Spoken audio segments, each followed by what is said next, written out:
Hello, you wonderful people, and welcome to another episode of Not Too Comic Book. This has been the show where I talk about TV shows that are adaptations of comic books. For today's episode, I'm going to talk about the latest episode of Gotham, as well as the latest episode of Supergirl, as well as the latest episode of Lucifer. Like always, if I'm talking about something that you want to listen to, you can always look in the description down below. I include the time when I start talking about each of the respective shows. So for example, if you want to hear what I had to say about this week's episode of Gotham, you can skip to what I had to say about this week's episode of Supergirl and or this week's episode of Lucifer.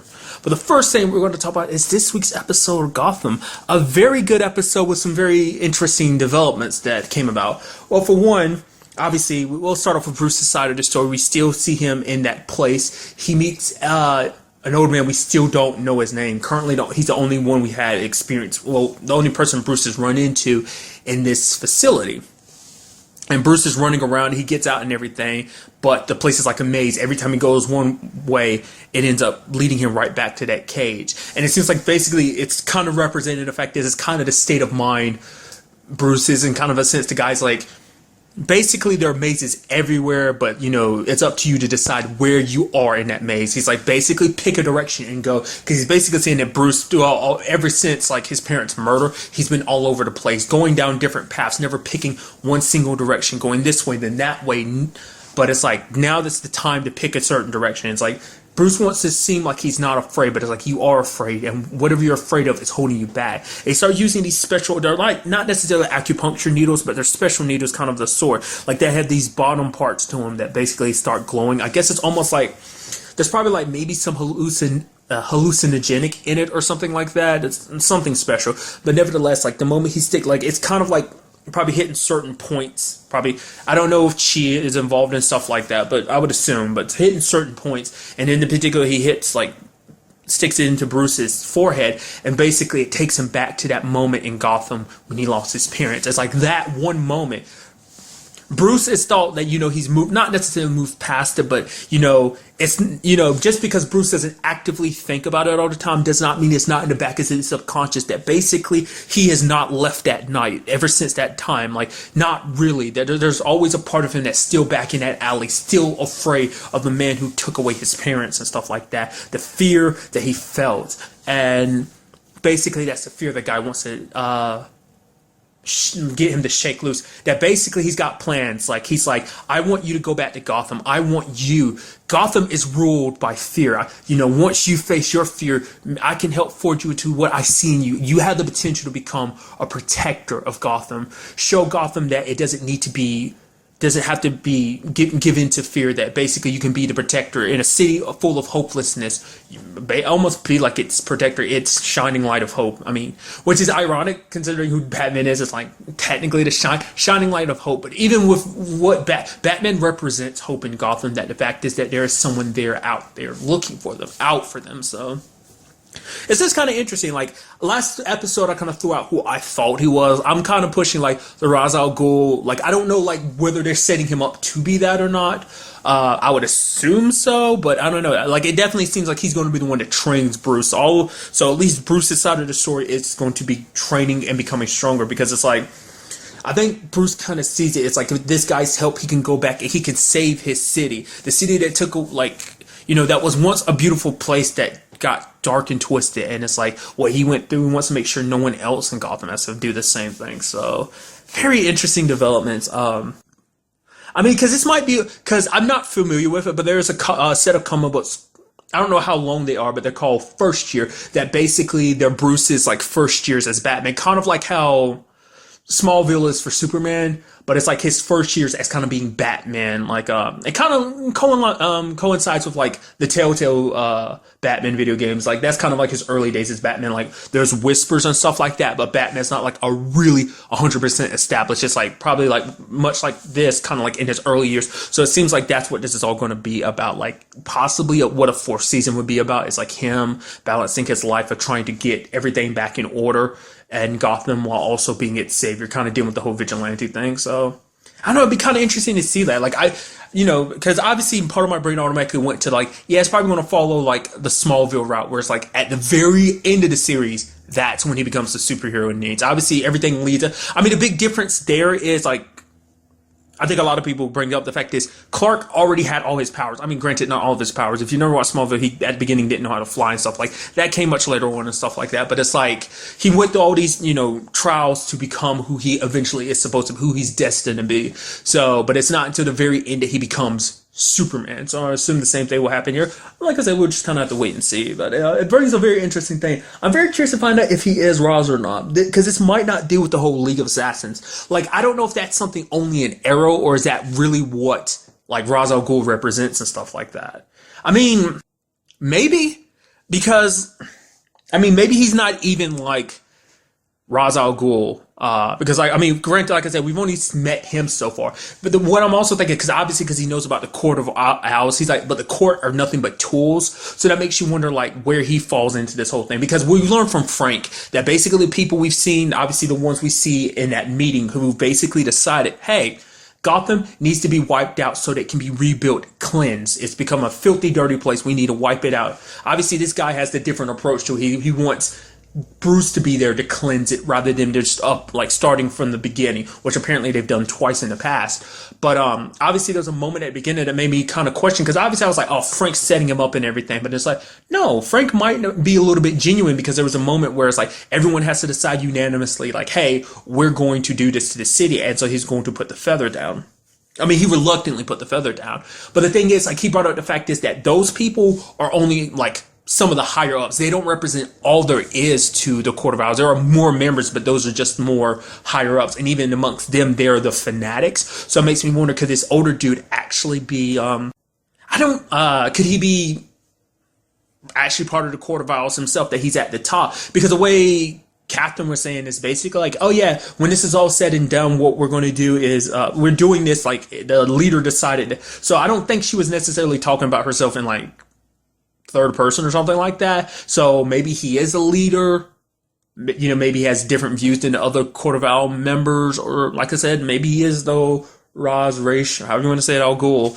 But we'll just have to wait and see about that. But I need to learn an actor's name, because I've seen him in plenty of stuff. Like obviously he played, I don't remember, it's been such a long time since I've seen any of it. I need to go back and rewatch that series, especially because I never finished it. But Justified, he played Timothy Oliphant's character in Justified. The old man in this show, like he played his dad. He also was the leader of Mount Weather in season 2 of The 100. So those are like two things I notably know him from. But the whole series of events when it came to James' side of the story, Jim, kind of caught me off guard, because it's like, what started, it's like, obviously, like, you have him play, like, you have Frank, his uncle, playing both sides and everything. I was like, oh, are you telling him the truth? Like, it's like, wow, you're telling him everything about the weapon and everything? I was like, oh, don't tell me. You're actually playing him. You're trying to get him to go help take down the Court of Owls so that you can rise to power. Turns out not to be the case at all. He legitimately was trying his best to do the right thing. I mean, it got complicated when Jim found out, like, from Falcone. It's like, oh, yeah, like, your dad was killed by your uncle because your uncle put a hit out on him. Granted, like, he already brought that up last episode. The fact is that Frank was like, I wasn't strong enough. Your dad wanted to fight them. I wasn't strong enough to do it. So him doing what he did back then, him killing his own brother, was kind of showing of that. And like, I guess now he's trying to repent for it with Jim, and it's like, hey, trying to take down this organization that his brother, and in this case Jim's dad, fought so hard to do. But it's like, it's like he wants to kind of live up to his brother's image and be like be the stronger person. So that's why he's trying to set Jim on this path. It's like, we could work together. Sadly, it doesn't work out that way, because like Catherine's like, yeah, he's asking too many questions. Like, Jim would have been a great part of this organization, but we need to get rid of him. Especially when I'll go ahead and finish what I was saying. But it was kind of it came down to Jim and his dad, because Harvey was like, yeah, you're kind of in a tough spot. You can either believe your uncle and work with him to stop this organization, or you can arrest him. I mean, he is the guy that took your dad. I mean, like, especially, he's like, I know what I would say in this whole situation, because it's like, yeah, I mean, considering like this means the apocalypse for Gotham, but at the end of the day, it is, it's your dad. So, but Jim decides, like, he can't take that chance. So it's got to be like, hey, we'll work together. But it's like, the court orders him to kill Jim because Jim's becoming too much of a problem, but he doesn't do it. So it's sad that it came down to that, but I think it's like, for him, it's like, I need to put you in a position so that you can take over the Court of Owls. I mean, not take over, implement our plan. It's like, if they think you killed me, then they won't question you joining. That'll be enough to get him in there. So it's like, to me, that's right there setting up another great storyline, which is like Jim working inside of this organization and what that means going forward. Because Falcone made it clear, he's like, yeah, like, Falcone, like I said, the Telltale games kind of screwed me up there. But for Falcone, it's like, yeah, like everyone does the court's bidding. Not everyone is privy to the knowledge that they're actually working for the court and doing everything that they want. So that's definitely going to be presenting a different because I think, like, because obviously a big thing about Jim is always trying to get redemption, and I guess like this is his ultimate way of redeeming himself. It's like, because his uncle was like, be the person that your dad would be so proud of you. The fact is, finish the work that your dad started. He's like I said, the turn of events I wasn't expecting. Like, wholeheartedly, I was thinking at the beginning, it's like, he's in, or like, at first, it's like, I flip-flop back and forth. It's like, oh, maybe you're a good guy. Then it's like, oh, no, maybe you're a bad guy playing him this entire, oh, you're a good guy. And it's like, definitely you're a good guy. You were trying to make up for past mistakes. It's like, I wasn't strong enough back then, and I ended up killing my own brother. And it's like, I'm going to be here to make sure, put you in a position where you can finish the work that he couldn't. It's like the least I can do, pass the torch on to his son like he wasn't able to. So very interesting developments, especially like obviously the episode ends with him heading to meet with Catherine. So I'm very interested to see how that will go about, especially consider the whole Falcone situation. It's like Falcone's like under the service to them. It's like, what's going to happen when he has to start answering to Jim, because Jim's part, I'm sure Jim's going to have to work at the like bottom of the totem pole, probably have to do a lot of things he doesn't want to, which kind of brings up the whole morality of the show. It's like, do you really like doing the right thing, the wrong thing for the right reason? So it's like, maybe he'll have to like hurt or do people, do bad things or something to earn his place amongst the court. I mean, even they are like, yeah, I mean, obviously with this whole plan of like wanting to destroy Gotham is for the sake of Gotham. It's like, we need to destroy it so that it can be brought back, breathes new life into it. Which is like, what was that whole immortality situation going on with too?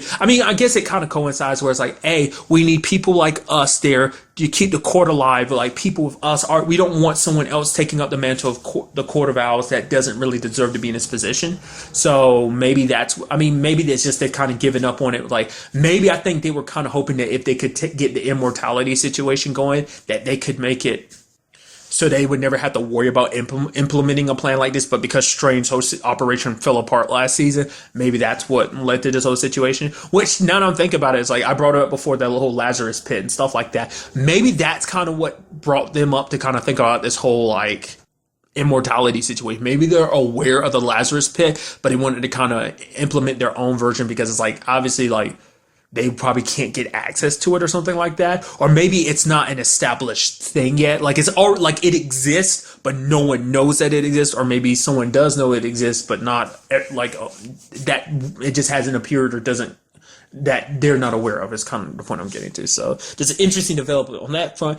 I also appreciate the fact is that he called Barbara for help in this episode too. That was kind of interesting. It has not talked to Barbara in a very, very long time, so turning to her for a favor. Granted, it did end with some of her men getting killed, and one in particular, it seems like they've got another, I'm sure they've got like a crap ton of like armed warriors, because there's like a swordsman. Although the last one got killed by Selena's mom, so, or at least, Selena's mom helped out and everything. So I was like, I don't know how many they actually have on servers. Maybe there's like a whole army of them. I guess we'll just kind of wait and see. Interestingly enough, we did see that there was a crate. It's like, oh yeah, it got here a week ago. It's a thing called, it's about the, like, because obviously it was like, oh, we get the weapon they needed to cleanse Gotham, but it arrived a week ago, but it was something from Indian Hill, was a box. So either it's another one of the creatures from Indian Hill. I mean, I was wondering if it could have been like their way of sneaking Clone Bruce in, maybe. But then it's like, not unless it's a situation where it's like actually Clone Bruce thinks that he's there to keep people at ease, make everyone think like, oh yeah, Bruce is here and everything. But in actuality, he's actually there. Maybe he's actually a bomb and he doesn't even realize it, or something like that. At the very least, there is some person from Indian Hills that either is a bomb or like, has massive enough power to do, like, kind of wipe out the city. Another storyline, we're just kind of wait and see. I'm very curious to see whether it be kind of something that Jim will have to do for Barbara going forward. It's like, yeah, I did a favor for you, got some of my men killed, so I helped you out, so at the very least you can do the same thing for me, so. And also, what's Harvey's going to do with this whole situation? Because the only person that Jim can trust in this whole situation, it's like the Court of Owls got ears and eyes everywhere, so it's like the only person he can trust is Harvey. So it's like, how is Harvey gonna feel? It's like, whoa, you're going into the Lion's Den? It's like, well, whatever I can do, I'm gonna back you up from here. Like, obviously we have to keep it hush hush that we're working together to do all this, to try and destroy them from the inside. So. But on the other side of the story, we had the whole Penguins situation where it's like, it's kind of a sweet moment almost. Like, obviously, Ivy's helping him out, trying to take care of him and everything. And she's like, oh, yeah, we can be friends, right? But she's like, no, we can't be friends. I guess it's because for Ivy, she doesn't have that many friends. The one friend she does kind of technically have is Selena, but then it's like, well, she is the way she is now. And it's like, I can't really be having kid friends. It's like, let me have other adult friends. It's kind of sad because she is a kid, she seems like an idiot, but it's just like, no. Well, the way that, because it seems like they already kind of established it, because like the way Selena talks about Ivy is like, yeah, Ivy's always been a bit of an idiot, the way she kind of brings her up. So it's like, I don't know. She's a little ditzy, which is kind of interesting because it's like, to me, I guess it's kind of a twist on a character, because I think like, I'm pretty sure, yeah, like Ivy, like from Batman, is like super smart, like, she's like a botanist and everything, which she technically is in this one. Like, but plants has kind of been probably like her only like good thing in life. Obviously, like we know, as we've seen throughout the series, life hasn't really been that good for her and everything. So, but I guess she just wanted a friend because she's kind of on her own, doesn't really have anyone. Because it's like, I guess she doesn't really have Selena she can talk to and everything. It's like, oh, Selena's kind of busy doing her own thing. She doesn't have time for me. So it's like, want to be friends with Penguin, but Penguin kind of shuts her out. But it's like, hey, help me, ends up bringing in Gabe. It's like, yeah, Gabe's a loyal moron. Selena's like, Ivy's like, yeah, I wouldn't trust him if I was like, why would I trust him? He's always been by my side. You, on the other hand, I don't trust you. I don't know you and stuff like that. So it kind of shoos away. Turns out Gabe was kind of betraying him because Gabe's like, hey, use this opportunity, sell you to the biggest bidder. Basically sell the right to kill you, the opportunity to kill you to other people. And so, but Ivy showed like what she's got, used her perfume, got one to do, kill the other people, and then finally came down to Gabe and it's like, all right, use that. It's like Gabe's like, don't worry, boss, you giving me another chance. He's like, I was there for you when no one else was after your mom died. I was there for you then, and it's like, but you never gave me a new position. You never let me rise up in the ranks and stuff like that. He's like, right, you have to kind of give a little before you can get someone's loyalty in return. So he's like, I don't understand, I faulted there. He's like, now, Ivy, check and see if his loyalties are in check. And it's like, okay, checked. And he's like, so will you always stay loyal to the Penguin? No. Why not? Because I don't like you. The fact is, everyone fears you. And he's kind of like, well, I'm fine with that. Like, I'm fine with it. Fear, leading by fear, it's fine by me. But it's like, but no one respects you either. At the end of the day, you're nothing more than a freak. And then that, like, pissed Penguin off, and he just butchered him a lot. Kind of interesting considering the fact is that he called Ivy a freak earlier in the episode. I mean, I guess it was him kind of it was his own kind of throwing a problem, like he's probably been considered a freak his entire life. So maybe that, he kind of threw that back in her face. Which Ivy's like, oh, the fact of the matter is, like, you don't have to do this alone. Like, oh, you can always get an army of your own. It's like, what? Get an army of freaks, all the people from Indian Hill.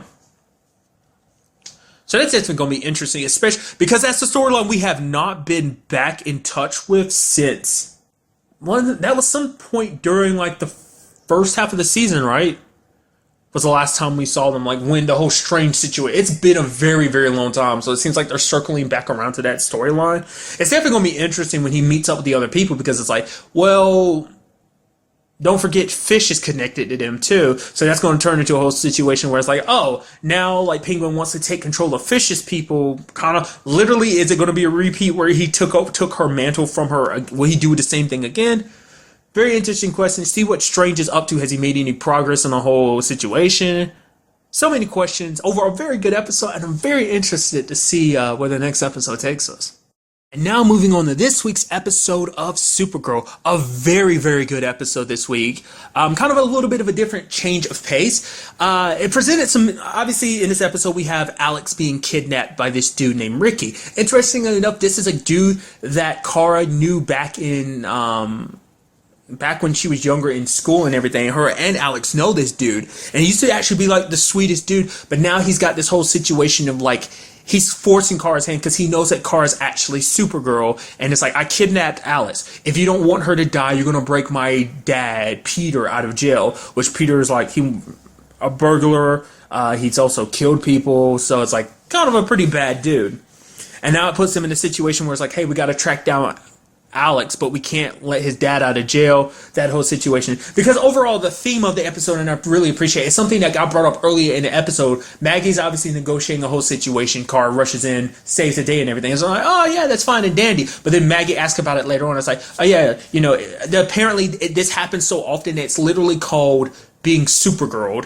It's a term kind of used by lawyers and stuff like that, because a lot of criminals that she helped put away end up getting out, getting off charges, because doing what she does, she contaminates evidence and stuff like that. So a lot of those people can't be charged. She ends up trampling over, evidence and stuff like that. She ends up hurting a lot of people. In this particular case, she slammed one of the dudes with her super strength and ended up hurting his arm and stuff like that. So it's like, it's a real life situation that a lot of people like. It's something I recently heard someone kind of bring up. It's like, oh, you have all these superheroes kind of trampling all over evidence. Like in particular, like someone's like Batman tramples all over evidence and stuff like that when he's investigating. It's like, the person was like, I can't stand that. It always bothers me that happens. It's like the police are here to gather evidence, and obviously Maggie's the more obviously, like, there's a part of her just like, I mean, there's obviously a little bits of jealousy, but more so than anything, from a professional standpoint, it's like, you make our jobs even harder than they need to be. It's like, yeah, there's super strength and everything, but the key line in this episode is like, you can't punch your way through everything. At some points in times, you got to think a little. You got to think before you act. And that's Kara's not always Kara's strong suit. She's always, I mean, because the fact of the matter is, it's understandable when you have her powers, you're more likely to be like, why do that when I can get the whole situation done? Just because you get it done quickly doesn't mean you do it the right way. There is a right way and a much better way, because at least Maggie's way, you can make sure the guys are busted. The fact is, there's no technicalities they can use around. I mean, granted, I mean, it's such a gray area at the same time, because you're like, legally, I mean, how do you handle that? It's like, I would love that too, like, because obviously we have powerless, like, regular people living in, like, the DC universe. It's like, how do you handle the court systems? Because I've been meaning to check out Powerless, but I haven't had an opportunity to yet, so. But it's like, how do you handle the court system and stuff like that? It's like, yeah, Your Honor, my client was stopped by Supergirl. Supergirl's a hero and everything. Yeah, but she doesn't follow the rules. It's like, there's guidelines. That's what we have law and order for. It's not, but the laws haven't been built for her powers. Exactly. That's why you should let my client go. Type of situation. I know I'm dragging on and on about it, but it's such a fascinating thing. I was like, dude, it brings up those things like you really never think about. I mean, much like the premise of power. It's like, what happens to the regular people who live in these places, like who live in Metropolis, who live in Gotham with all these superheroes and stuff like that. But nevertheless, basically we ended up finding out the reason why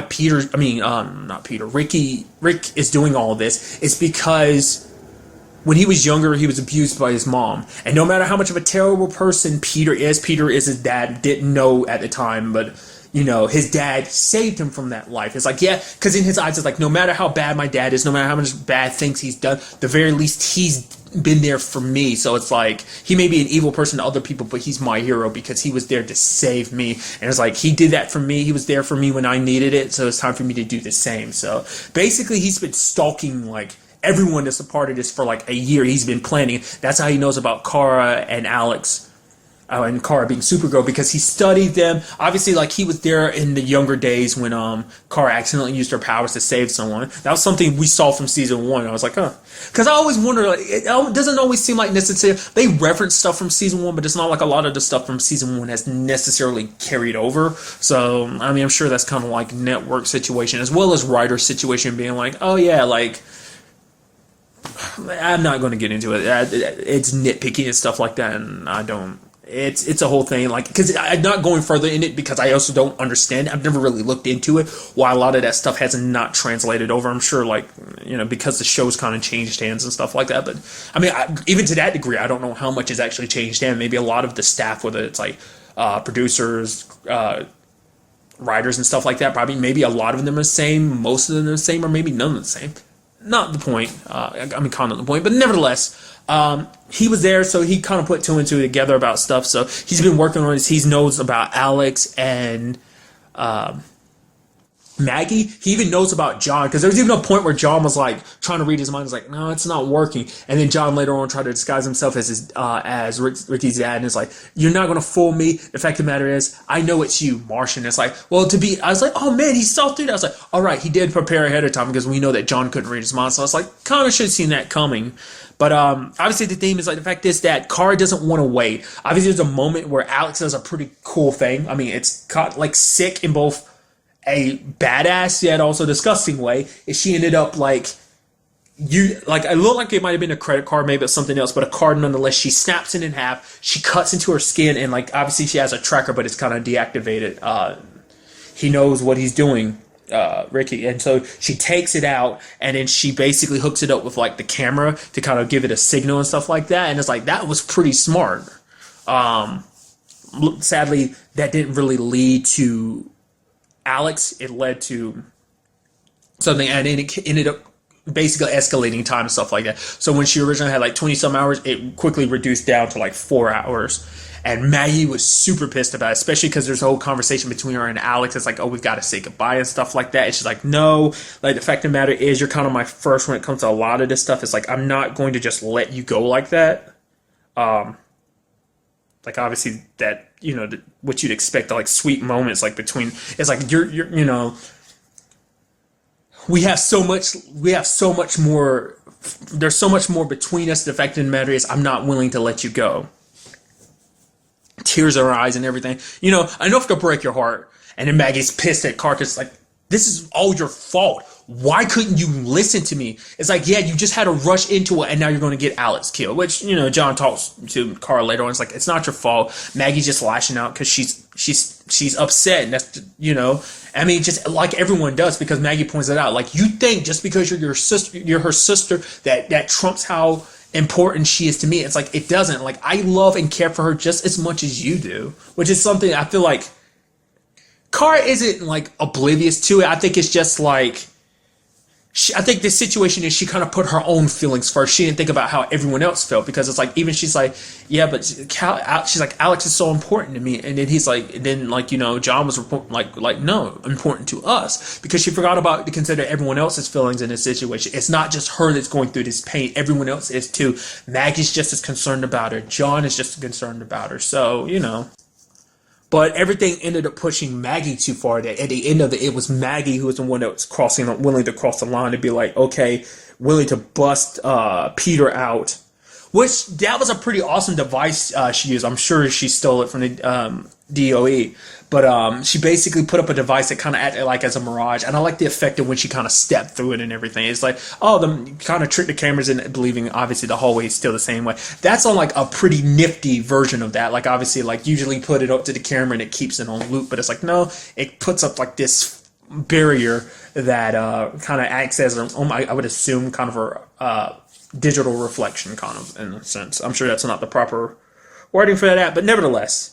But she was willing to cross that line, but Kara stops her and ends up talking to Peter. It's like, tell your son not to do this, because if he does this, Alex will die. And it's like, you have done a lot of bad things, but one of the good things you did was being a good father. We've heard from him, like, you saved him, you helped him out of this situation. No matter what you did, you've done. The fact of the matter is, he hasn't crossed that line yet, but at the very least, you want to keep him good, And so it's like, don't let him follow the same mistakes that you have. Like, let him stay on at least a decent path, Because once he crosses that path, like, he'll be in your same shoes. He won't be able to come back from it. So, luckily, they were able to get to Alex in time, saved by the two people she loves most in the world. So, I really appreciate the fact is, it's like, when it was all said and, well, for one, it was all said and done, like, what they plan to do is they're planning on to releasing him, but they're just going to wipe his memories of all this stuff, all that he knows, can't have him knowing about the DOE, or the fact is that Kara Supergirl got to wipe that from his memories. But not before Alex got a good punch into his face. Bam! It's like,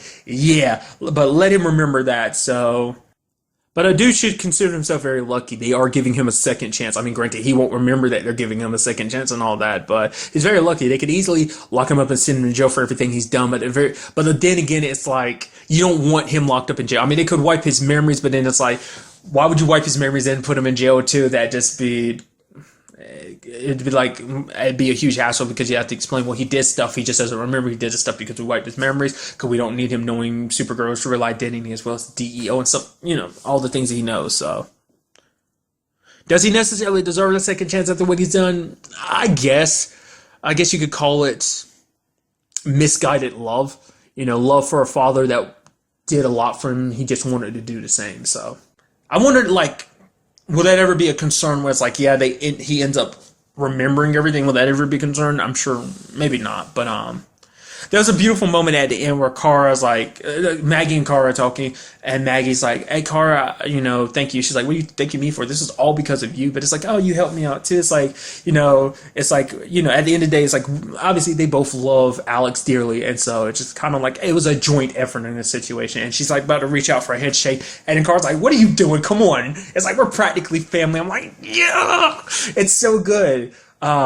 It's kind of what Alex, because, at the beginning, the whole situation, as I brought up earlier, it's like, Alex is kind of caught in the middle between your sister and her girlfriend, and that's a pretty tough spot to be in. But it's like, obviously not going to worry about that. Like, this episode was a big part about getting those two characters together, because, like, prior to now, they did always seem like they'd been on good terms. Even Maggie herself admitted, she's like, yeah, me and Kara, we get along great. Me and Supergirl, not so much. So that was kind of an interesting development. So I really appreciate that side of the story. But at the other side of the story, we had the whole Lena and Rhea situation. Rhea's creating this trans matter device, and she needs Lena's help. And they actually bond a little bit in this episode, because it's like, things aren't, obviously they have their own respective situations. It's like, Lena's got her family situation, and obviously Rhea brings up her family situation. She's like, oh, I was betrayed by my son and this terrible, terrible woman. It got in the way, and things have changed. It's like, oh yeah, my husband died. Yeah, I love how you just simply, yeah, let's skate over the fact is that you're the reason why your husband died, that you killed him. Part of me was like, oh, maybe he's survived. Nope, he didn't. She's officially stated, yeah, he's dead, he's dead, he's dead. What's interesting too is how easily, like, I found it so fascinating that she did that. She knows human culture so well. Like, she's like referencing, it's like, oh yeah, I went to this particular college, and Lena's like, oh, I went to the same college too. Like, it's like, oh, thanks for telling me, like, oh, thinking that we might have been there at the same time, but obviously I'm much older than you and everything. It's like, dude, I was like, shut up. Like, you've acquired, I mean, I guess, like, using the Daxon computers on the ship or whatever, she was able to download Earth history or something like that. But, like, for her to, like, gather, like, she knows, like, a lot of things, setting of, like, a point. Like, she set up, like, a fake background, a good fake background, and it's like, man, you are good. Like, how long has it been since the whole situation? It's like, you've acquired, like, you've jumped aboard this whole human situation, kind of, Earth situation pretty quickly, so. But then she slipped up at one point and said, oh, thank the gods. And then it kind of got Lena thinking, like, wait, what? And she started looking a little deeper, and then she starts thinking, like, you aren't human. She's like, oh, you figured out I'm an alien. And so Lena doesn't like deceit, which in itself makes you start thinking about the whole situation with, it's kind of why Clark and Lex kind of ended up having kind of their falling out, is when Lex found out, it's like, you've been hiding this from me for so long, that you were so special. I'm the person you should have been able to rely on. I'm like your best friend, but you couldn't rely on me in this particular situation. Maybe Lena will feel the same way. Maybe not. We'll just have to see. I mean, obviously she likes Kara, and then she likes Supergirl as well, so maybe finding out they're both the same is awesome. But at the same time, I get the feeling like, as she found out about Rhea, it's like, you're deceiving me, you're lying to me, I don't appreciate that, you're trying to get me on your side, and it's like, I'm not going to be on the side of someone who uses me like that. So maybe Lena will look at it like that at one point, It's like, you've used me, you manipulated me, you made me think this one way when there are things like this other way. So, I mean, maybe that'll apply to the relationship, maybe it won't. But Rhea comes back and she's talking about the fact of the matter is, like, she just wants to do good with this partnership. The fact of the matter is, it can help her get back to her world, which immediately I go, what are you talking? You're full of crap. we already know you have a spaceship to, because even Lena probably hasn't started asking too many questions, because, you know, like Rhea is, you know, getting her to start thinking, it's like, oh, we can do so much with this. Like, this could basically help out your world, much like it can help out mine. It can help me get back to my world. It's like, that's not what you want. It's like, we already know you could go back to your world if you want to, but it's like, now I'm starting to wonder, is this going to be a situation with the, like, this whole trans matter situation is like, could this be all about kind of similar to what the Kryptonians wanted to do last season? Are they going to try to make Daxam, Earth, the new Daxam? Or are they just coming here to conquer this planet? Because it's like, if you conquer it and take it over or even outright destroy it, then Mon-El will have no reason to stay. And even if he hates me, he'll be back and he'll be mine again. And maybe that's all. I mean, for her, it's all about control. And now it seems like she's got everyone under, and she's got, you know, she's aiming to get Mon-El probably back underneath her control. And I mean, obviously, if he says no, she'll probably kill him too. I mean, I don't know. Maybe she, obviously, you know, we got to hope at the very least she loves Mon-El more than she loved her husband, at the very least. But gotten Lena underneath her control. There was that moment where Lena was going to ask Kara for advice, but, you know, Kara's dealing with her Alex situation. But by the time her and Lena talk again, Lena's already made the decision, like, hey, we're going to work together. So whether or not that's what Rhea's got underneath her sleeve, I don't know. We'll just have to wait and see in that matter. But obviously, you know, it can't be anything good. So it makes you wonder, like, I guess, like, going back to, I guess the main reason why she did choose Lena is because of the whole Luthor name. It's like, she has the most resources and, you know, I wonder, does she know about Kara's connection to her? Is that another reason why? Maybe, maybe not. We'll just kind of have to see in the episodes going forward just what happens to that whole situation. Overall, a very, very good episode. And now moving on to this week's episode of Lucifer. Just a great episode. I mean, overall, just super glad to have Lucifer back. But very interesting developments. Basically, it's been 2 weeks since within the confines of the story, it's been 2 weeks since the winter finale. So basically, Lucifer's been gone this entire time. No one knows where he's been. He's cut off contact with everyone. Charlotte's being super upset about it, being like, I am a goddess. Like, why would he listen to me? Why would he go off and just kind of turn his back on me like that? His mom is not good at saying, basically dealing with no. Chloe's kind of dealing with the same situation because she's upset. Dan's talking about it and everything. She's like, I don't want to talk about it. And the moment she walks up to a crime scene, Ella's like, oh my goodness, I missed Lucifer so much. He had awesome hugs and everything. And it's like, oh, he hasn't contacted you either, has he? And it's just like, you know, that sucks. But fortunately, Lucifer pops up again. It's like, wait, you're back? Oh, yeah, I got a surprise for you. Oh, yeah, turns out I got married. So he's married to not a stripper, an exotic dancer named Candy, which the entire episode is dealing with the fact is that Chloe's not too happy about this whole situation.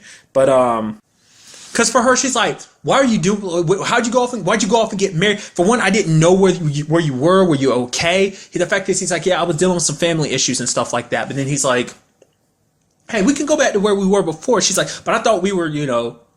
And she didn't want to outright say it, but she's like, she uses the word friends. She says, oh yeah, let's be friends. Let's go back to being friends. And she's, you know, obviously she's hurt by it. And then basically she's like, I don't want your help anymore, Lucifer. I don't need your help. Because yeah, we were partners. We made a good team and everything. A partner should always have you should have their partner's back. You haven't had my back. You up and left me. You know, I almost died and everything. You just up and left without a single word to me explaining anything. It's like, if you had family issues, tell me. I would have loved to know. Like, that's why I'm here for. We're here for each other.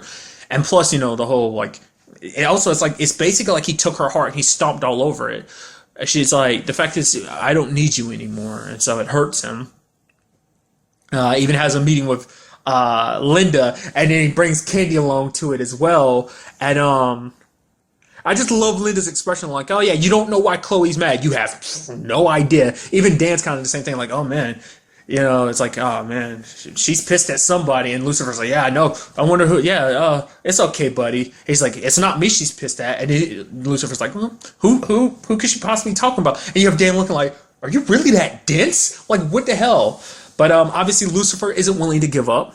Obviously with some, I mean, it's kind of interesting. Really, it was Candy who gave the advice, but Linda kind of took it. Was like, actually, it's kind of in a weird way, it's kind of a good idea to basically keep working with Chloe, even if she doesn't necessarily say that she needs him, at the very least, stay around long enough, and obviously, that'll change. So basically, in this particular case, obviously there's a musician. His name is Ash. He's part of his band called Heavy Woolies, and he died, and basically trying to obviously solve his murder.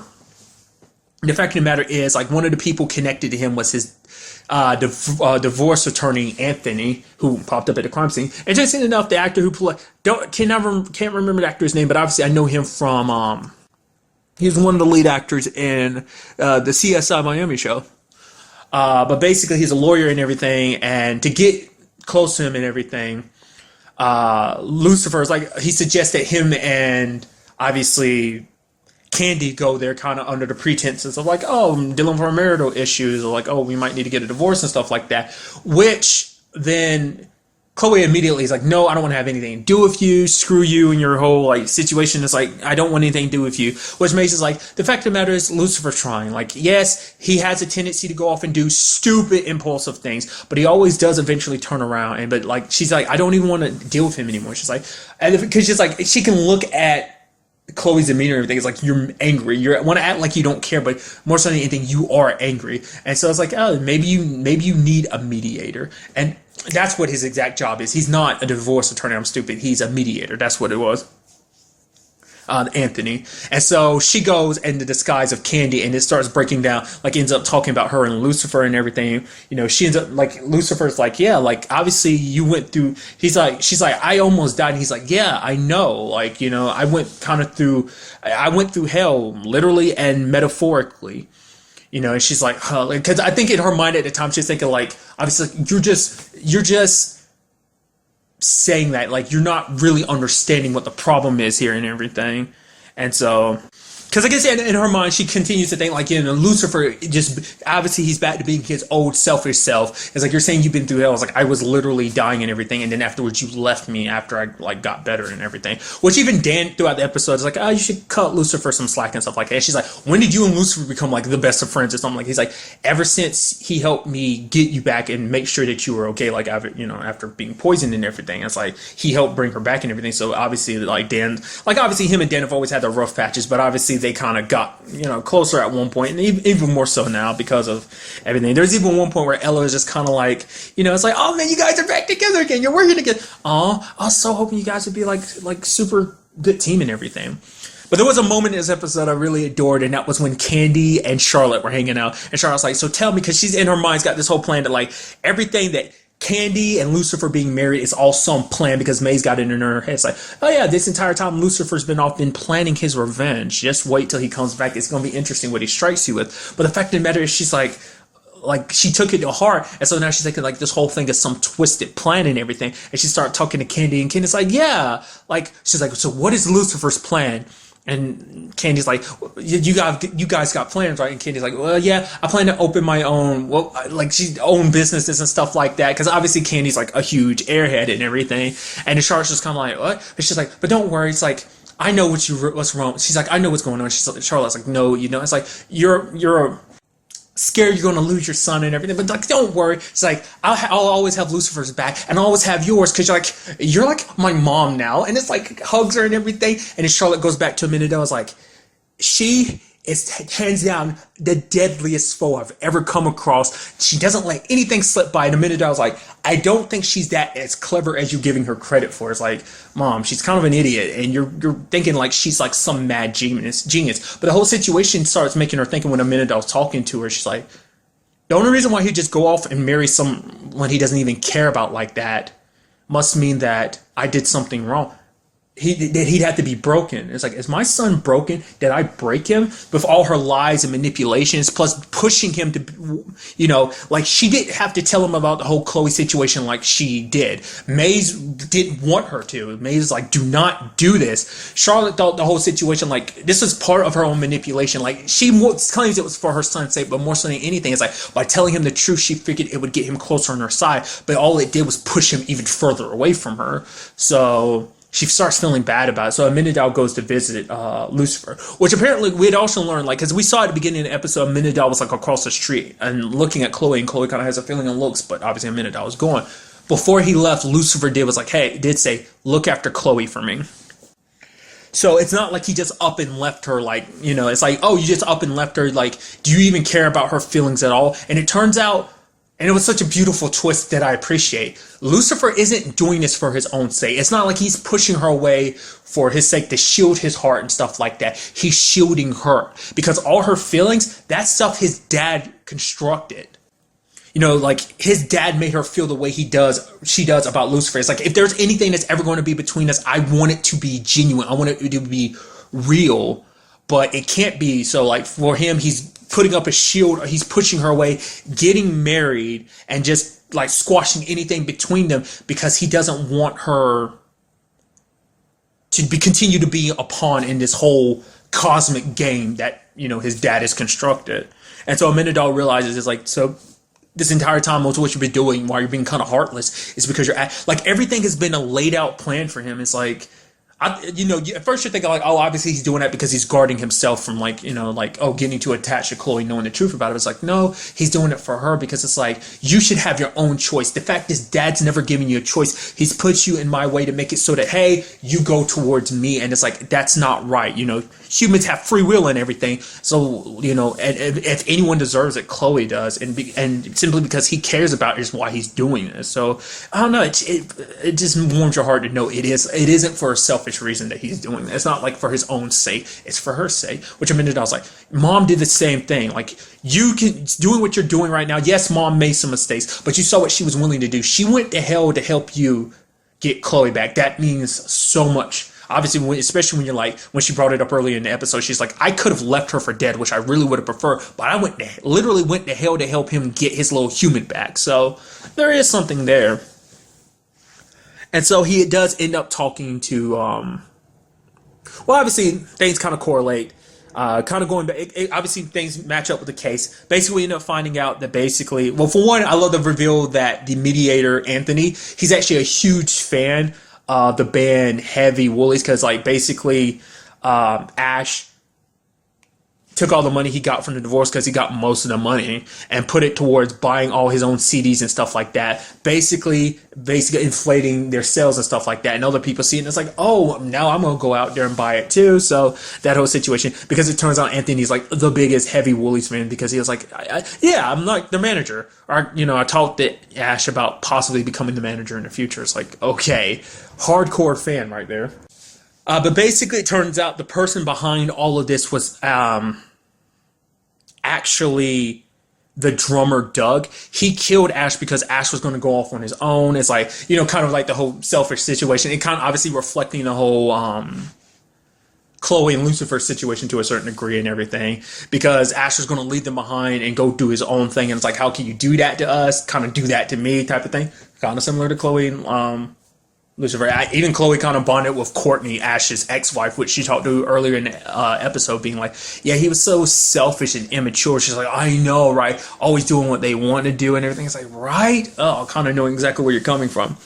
Luckily, the case was solved. Doug was arrested. But Candy shows up and she starts talking. She's like, oh, man, is Lucifer okay? Oh man, and it's like, oh my god, thank you and everything. It's such a dangerous job. I don't know why he came back. She's like, wait, it was his choice to come. It's like, yeah, he kept on and on about detective this, detective that. Like, he actually really likes working with you. And she's like, really? It's like, yeah. He's like, yeah, the fact of the matter is, like, you know, she's like, yeah, he kind of went through hell and everything, you know, when that whole situation happened to you. And then that's when it kind of clicked into Chloe's head, like, right. What happened to me didn't just happen to me, it happened to him too, because he was hurt by the fact is that I was in my condition, so it did heavily affect him as well. So it did, you know, it kind of putting it back in her mind that he does care, because she forgetting the fact he did go through a lot trying to help her, and it's like he was there by her side, you know, because at the very least, no matter what the circumstances may be, what she knows now, like even knowing what she knows, like up to what she knows, like Lucifer didn't leave while she was sick and dying. He left afterwards, so it does show that he did care. So, but Candy's so happy to see him and everything, and then Chloe's like, no, you know, I'll see you at the office. He's like, tomorrow. He's like, wait, what? Are you? She's like, yeah, see you tomorrow. It's like, back in there, he's good with Chloe again, and obviously goes to meet with his mom. He's like, I can't forgive you, but I understand a little bit more of why you're doing what you're doing. So more so than anything, I'm mad at Dad. So let's talk again in the next millennium. And then Charlotte kind of lets him in on her plan. Obviously, it's still all about getting back to the Silver City Heaven. And she's like, the way we can get back is actually, it's like, why did you lose in the first place with your whole rebellion? It's because you didn't have the flaming sword. If you had that, you could have changed the tides of what we know as what went down between him and God. Him basically being banished and everything. And that flaming sword, I know where it is. It's here on Earth. And it's so powerful it can cut through anything, even Heaven's Gate, meaning it can bust their way in. It makes you wonder how much of the plan is Amenadel in on. Obviously, he doesn't know everything. Because obviously, from the very beginning, we know not to trust Charlotte. She says she wants this and that, but in actuality, it's like she wants this, that, as well as something else that she's not really letting anyone else in on. Like, obviously, she wants to kind of, get back to the top of the food chain, be top dog. It's like kind of kick God off his throne and kind of take his place. At least that's where I'm kind of getting the feeling. That's kind of how I've always had the feeling about. That's how I've always felt like that's what this is all about for her, getting back that position. And I'm sure the moment she does that, she'll probably, just to spite God, she'll probably destroy Earth or something like that. It's like, yeah, these little insignificant insects aren't worth time, especially when one of them has so much control over one of her children, like, Chloe does Lucifer, at least in her mind. So.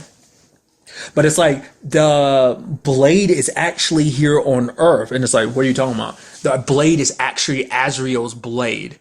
Why it's so powerful and everything, it's actually the flaming sword. So it's like, hey, once we have that, we can cut through to Heaven's Gate. But then we get the little final twist at the end of the episode. Candy was a trick. The whole thing was a ploy. Because at the beginning of the episode, it's like, obviously, she shows off the ring. It's like, yeah, he started dealing with some very dangerous guys to get this ring for me and everything. It's like, no, whatever her situation is, he helped her out of it by paying for it, And so this whole thing was a ploy to find out what Charlotte was really up to. I was like, dude, that's so good. I thought this was about the whole Chloe situation. Is like, no, it was about more. Like, Maze wasn't too far off. It's like, yo, he's coming back with a plan. Like, he took those 2 weeks and he prepared. Dude, like, he wasn't lying about dealing with some family issues. This is what this has all been about. It's about protecting Chloe, but also figuring out what to keep his dad away from this whole situation, and also figure out what his mom is up to. So that was so good. And she even dropped the act. It's like, obviously, like, her throughout the episode, she pointed out little things. It's like, oh yeah, there's like Mr. Cool Hair in the picture right there. See, he's right there in the background. She even made the suggestion for Chloe and Lucifer, like, oh, maybe you should follow him. Like, she acted like an idiot, but it's like she wasn't an idiot. She's like pretty smart and everything. It's like, dude. And she's like owing Lucifer for his up and everything. He's like, yeah, thank you for playing the role of the wife and everything. Which she, at her last words to him is, I don't know what's going on between you and Chloe, but don't mess that up. And he's like, I'm trying not to. So it's like, dude, oh my God, this is like, that was a twist. Like, I don't think I bring it up that often. Lucifer's one of those shows I'm always smiling when I watch, because it's so much fun. I love it. I just always love, like, to see where the story is going, as well as just the interactions between the characters. Like, I'm hoping that Lucifer and Chloe obviously will get back to a good place. I'm very interested to see what he's going to say about the whole Candy situation. She's like, oh, so where's Candy? It didn't work out, But even with that said and done, he'll probably still keep her in, like, kind of a crappy term to use. I know some people really don't like it, but it kind of fits in this situation. The friend zone. He's obviously keep her at a distance until he figures this whole situation out. If Chloe's ever going to have developed feelings for me, he probably wants to kind of cut all ties with all celestial, cosmic things and make it so that she has, because the choice was never her own. So I am kind of, I'm hoping it doesn't turn out this way. It doesn't seem like that might ever be a thing. It kind of seemed like before it might have been a thing, and then maybe it'll find a way back to being that. But it's like, maybe Dan and Chloe will kind of find their way back to each other, or maybe I get the feeling with the way the show is, it's like, it'd probably be a situation where a new guy pops up and he starts taking an interest in Chloe, and Lucifer starts getting jealous or something like that. Maybe something like that, just because it's like, oh, Lucifer's already quote unquote moved on, and maybe Chloe's going to try and do the same or something like that. I don't know for sure, but there is a character I think that is going to be popping up eventually that I'm very interested in. I'm going to leave it at that, because I saw an actor I'm familiar with when I was looking up pictures and stuff for the May's watch list video. For Lucifer, I ended up coming across a picture. I'm like, wait, it's because it looked like Charlotte was in the picture. I was like, wait, is that this particular actor? Do not go looking up because it will most likely spoil things for you. But I was like, huh, interesting. Maybe that's what I'm thinking it is. If it is the case, definitely going to be interesting, especially because it correlated with something that was already kind of spoiled for me because of like me seeing like the previews ahead of time, which I accidentally saw. But nevertheless, I'm very excited to see what goes down. Like, where does Charlotte plan to take all of this, and what is Lucifer's ultimate goal when he does find out? Like, does he plan on trying to stop his mom? Like I said, also, where does Amenadel fall in the middle of all of this? Because to him, he's like fully 100% loyal to his mom now because of the whole Uriel situation, which I'm still wondering, is there more to that situation? I keep getting the feeling like maybe Uriel, like his mom, their mom, Charlotte, manipulated that situation to put them in that situation so that Lucifer would ultimately kill him. Maybe it eventually would lead, because it's like she's already shown that she can manipulate him heavily. I mean, maybe that was even her manipulating Amenadel, making him feel bad. Like, oh, I broke my son. Am I the reason why he's like this? I'm a bad mother and all that. So, it's hard to say, because I was also wondering how much did Candy actually know, the way, like, because even Linda was like, yeah, you're having her here. It's like, no, she knows that my trip to hell and everything like that. So it's like she didn't know everything, but she knows a little bit here and there. Like, obviously she knows there's some family issues. Like, obviously she probably thinks Lucifer talks in metaphors and stuff like that. So the question is, like, what it all comes down to is, will Lucifer ever tell her the truth about who he is, like who he really is? She saw before, but he's always denied it. Well, I mean, he's never outright denied it. I mean, it was something he even brought up in this episode. Again, it's like, I've never lied to you, Chloe, which he's never done, because that came up before, like, especially when it came to the whole situation with her dad, like the guy that Warren, the warden, I don't know, who had actually killed her dad and everything. So, like I said, a very good episode. I'm very interested to see where the next episode is going to take us. But really, that's all I want to talk about in this episode. So the next time we meet, be happy, be safe, live life to the fullest, and enjoy it. Good day and goodbye.